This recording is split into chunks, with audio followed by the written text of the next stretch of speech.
With the news of Microsoft on the verge of launching their new UI update for the Xbox PC app and other devices, we started to wonder how long this consumer friendliness will go on for Microsoft, and then, will this next gen allow any game to be on Xbox Cloud? Let's talk about it. How do you guys feel about all this? Is it something you guys have been looking forward to?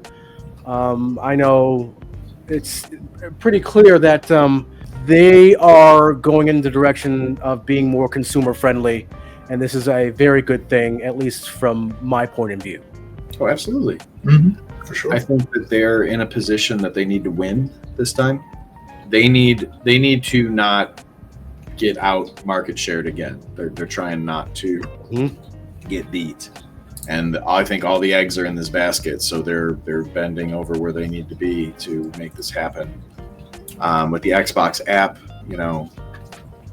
I'm curious to what kind of cloud play we're going to get on alternate stores. That's a big deal.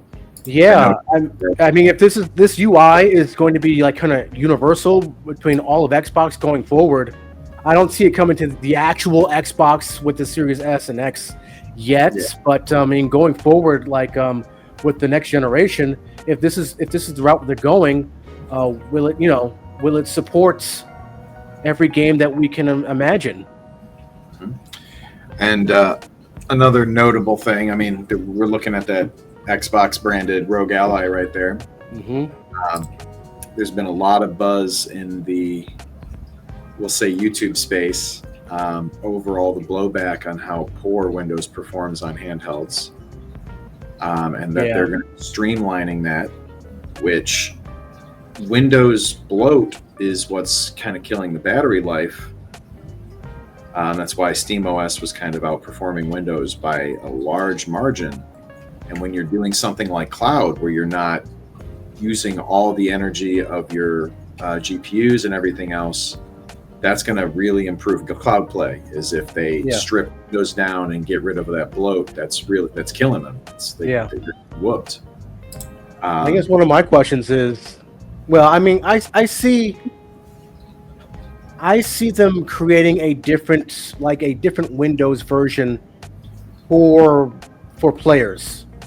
From what I've seen is that they're stripping out a lot of the thing that's superfluous and not required for if you're just using this as a gaming device. Because all these tests that people are running, hardware, SteamOS versus Windows is getting destroyed. Yeah. And this stuff is made for Windows. SteamOS is using Proton to unlock things. It should, by default, perform worse. Right, exactly. And it just means that there's a lot of bloat that Windows doesn't need for gamers, and they need to subside for this to work, especially if everything's going to be an Xbox.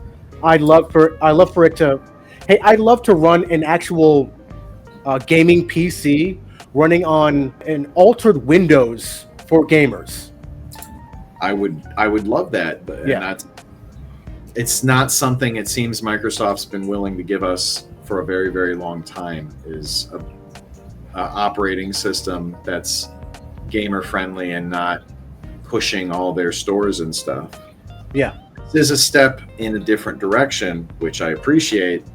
But Microsoft's not, unless they're going to survive off of cloud subscriptions and Game Pass subscriptions, they still want to herd you into their store. So I'm a little skeptical that this is going to last forever. Yeah, I get that. But it is certainly a good thing, and I'm really happy to see Microsoft opening the gates. I mean, we don't need another Apple that gatekeeps everything and funnels everything through their store, man. Yeah. So I think the problem is that if they go this route, I don't think they ever can come back from it, if you know what I mean.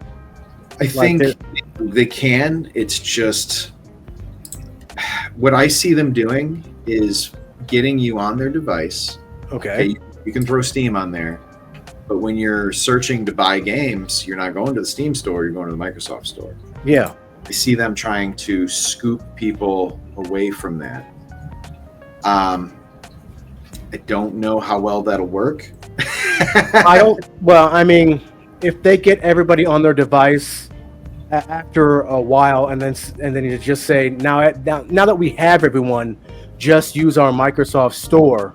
I mean, maybe you're right. I can see that happening, because then they would have everybody in all one place saying, "Hey, this is what you're going to use now."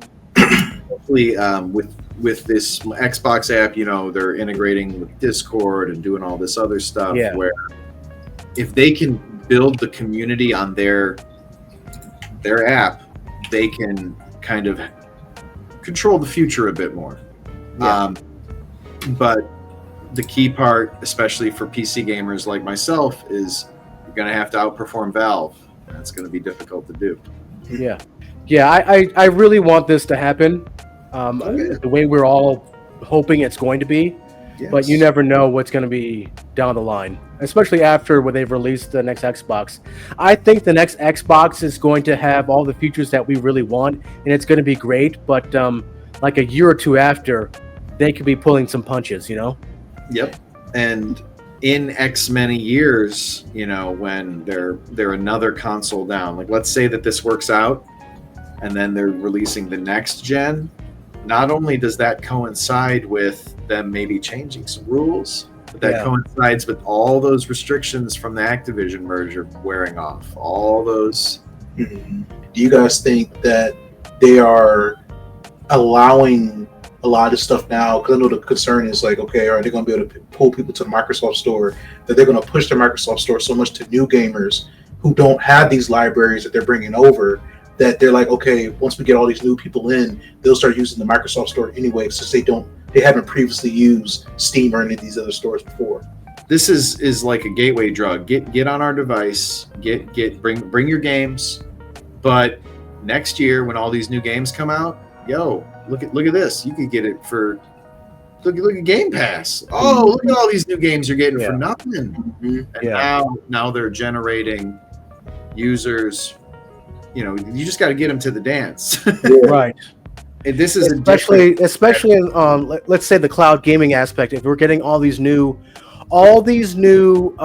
customers and players from other countries who have never had access to this stuff before. Mm-hmm. Let's say that you got a whole bunch of new Indian subscribers, or people buying Xbox Game Pass, or just buying the game and having the service on their phone. They might be a Microsoft customer for life. That's millions of players right there. Yeah. So changing up to a different question. If we go this route of new architecture for the next Xbox, even PlayStation is going down this route, and applying this architecture in the cloud, and on handhelds, everything is going to have this architecture. Yep. What does this mean for the games? Will every single game, even in the cloud, be accessible to the cloud to any player? Good question, isn't it? Good question. Like, if it's all the same stuff, I don't see why not. You know what I'm saying? Mm-hmm. But I guess that's up to the question of Valorant. Yeah. What about? So I mean, you can play Valorant on Xbox, right? So if that's all the same architecture and everything, and everything's an Xbox, you should be able to play this, correct? Or will these publishers still continue to have limitations to the games on the cloud? Well, I think they're going to have to figure that out. We still have that legal question of, can publishers even really prevent their stuff from going on cloud? That's still a question that hasn't been legally answered in like many major courts around the world. Yeah. And I'm waiting for that fight. And the more money we have backing the cloud, the better our chances as customers to just get all our games without having to pay tolls. Right. And as Microsoft adds more of these games to the cloud, and they are adding more to the stream your own games section, like I can't even keep up with it. But on the flip side of that coin is with Microsoft, the more IP they own and control, the more they may want to charge tolls if another platform wants their IP. Yeah. You know, like they're playing really nice with even with Nintendo right now. They're playing nice with everybody right now. I'd like to see that forever, but it's no guarantees. You know.